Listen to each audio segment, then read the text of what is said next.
Why do you think cancel culture only applies to our community? And I ask you that question, but offer just the first topic that I want to talk about today, and that's Sha Carri Richardson. You know, she's the athlete who was supposed to go to the Olympics, and she was disqualified because she was found to have THC in her system, which, by the way, I don't know why THC is disqualifying anybody from anything, knowing that it's whatever.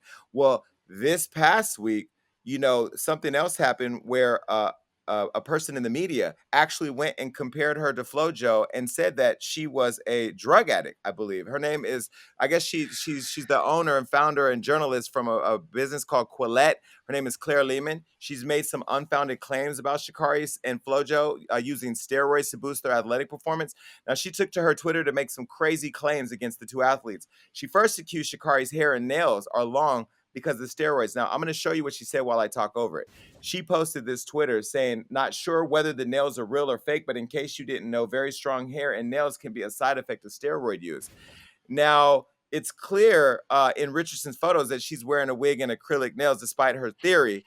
But in a follow-up tweet, Claire mentions that FloJo, she mentioned FloJo and makes the claim that the track star died from in her sleep because of the drugs. And this was the photo of that tweet. For those watching, she said FloJo, obvious drug user, had the nails. She died in her sleep at the age 38 because that's what a lifetime of drug use does to the body and why it's supposed to be banned from elite sports. Now, Blue Damage, as somebody who just said how it affected me that somebody said I was on drugs, let's take it back here. FloJo, a dead icon, black icon. This girl, Sha Carri, who we're all standing with, who I think was robbed of her ability to go to the Olympics. Are we making it too easy for cancel culture to be cancerous to the Black community? Damage. Are we making it too easy? I think so because I feel like Black people, we are we lead the culture, especially when it comes to media. So when you think about cancel culture, we are the ones to cancel because we are the ones that's usually in the forefront of the media. Hence Hollywood Unlocked. Hence other platforms that I don't need to name because we all know about them. So in a way, we do fuel that fire because I feel like it's something within our personalities and our community. We love the banter. We love the talk. We love this chaos of things to go on, but it seems like we're the only ones that go all the way through when it comes to cancel culture of our own. There's a lot of people that need to be canceled outside of our culture, and no one stood up, no one fought for that. But when it comes to us, somebody you see across the street, somebody that looks like you, we're easy to write that off. And I just feel like that's from generations of coming from slavery, things that happened during the civil rights movement, powers that be that forced us to go against each other as a community. So, yeah, we got a lot of work to do. Do we make it easy? I would say, in a way, we do. In a way. I think we cancel each other by design. I think Damage hinted at it. It's not us. It's white supremacy. We would have to have more power for it to be us. We have been told that there's only a certain amount of spaces for people of color. How many times have you gone to, like you said earlier, first class, right? You're in first class and the Black person knows it's probably only going to meet me one of me in here, and they see Jason, they're like, damn, it's two of us. We have literally been brainwashed to think that there's only a few spots at the top or even the middle for Black people, for people of color. And so, because we've been brainwashed from white supremacy, by the way, we didn't brainwash ourselves about there being a lack. Whenever we see somebody else embarrassing us, oh, you're making us look bad, we want to throw them away because we're ashamed. And that's all a facet of white supremacy. So, yes, we are quicker to throw each other away, but that is by design. That is not something that we like pathologically have it within us. It's something that's been spoon fed to us for generations. How many times have you seen a Black person and said, damn, they look ghetto, they're making me look bad? That's because when you're a person of color, you're not an individual human being. You are a blob. So if anybody who looks like you did something bad, you all look bad. The biggest thing about white privilege is they get to be individuals. When Michael Phelps messes up, he gets to just be one person.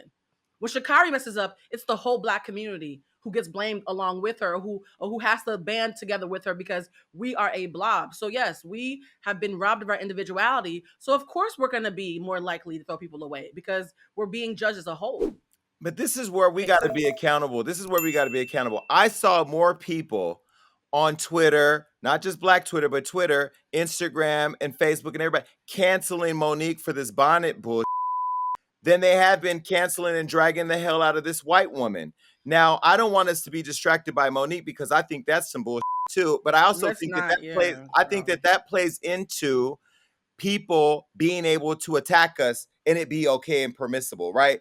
I feel like when you look at what's happening, this woman literally said, without any evidence, that Sha Carri is on a drug because of her or steroids because of her nails and her hair, when she doesn't even understand the type of hair that she had on her head or the nails. And then to bring Flojo to dig her out the grave, right? And us not be fired up about it. I'm so annoyed at the fact that we are quick to cancel. There is more people dragging me for a rumor about Mexico than they're dragging this white woman who's attacking somebody that was going to go to the International Olympics, the highest level of sports, and represent our country with grace. I think that cancel culture is cancerous. I think it's a cancer in our culture. I think it's a cancer caused by white people because at the end of the day, white people sit in all these boardrooms that fuel all this money into places of businesses that do not allow us a seat at the table, that do not allow us to have a fair and equal voice in decisions that affect our culture. They rob, use, and steal, borrow, and buy our culture from us at any given moment, and we make it permissible. And I think the thing that drives me the most mad is then you have people like Puffy, who goes on social media and says, I want to shame all the white companies that aren't spending money with black media outlets when I text you directly, Puffy, and you told me you were going to have your people reach out to me and you didn't. Stop using all of us as a part of your biggest pun. Diddy got $200 million at Revolt TV. He didn't spend $1 million trying to bring all the other outlets into the fold or whatever. He created a Revolt conference and all those things to benefit him. And I still don't see the impact that they're having. Again, I'm not attacking Diddy. I'm only saying my opinion and what I see. I just have to say that I'm embarrassed. I'm embarrassed that Black Twitter has not traced every evidence of anything connected to this woman to make sure that she's canceled. Yet we have gone out of our way to hand deliver cancellations of our own people to these white people. It's just beyond sickening. And I pray that a conversation happens soon of people who have high intellect and high influence to sit around a table to talk about the effects that cancel culture has on the black community, on the black dollar, on the black family, and more importantly, on the black media that continues to tell our stories. Like this is beyond outrageous to me. And guess what? People are gonna watch this and they gonna click right over to wherever somebody black is being canceled.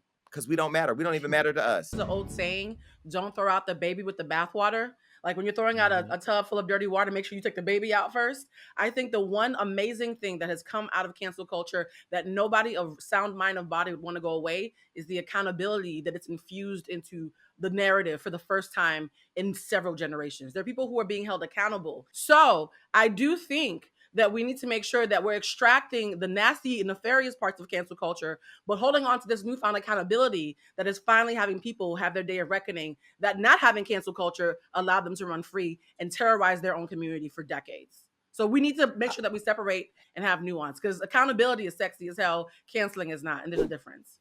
And it's so ironic because you look at it, yeah, we're the ones that's quickest to cancel people, but then they say our community is the most forgiving, the most open, the most welcoming. And it shows you what at the core what the black community is. We're forgiving, we're welcoming, we're homey. So whatever this cancel culture thing is, it can't be natural to who we are as a people. Because when you really look at the core of who we are, it's all about nurturing, loving, and accepting. So I do think we need to get back to what we were as a core, and we need to rebuild our home because we're not able to handle our problems internally because we don't have that home anymore.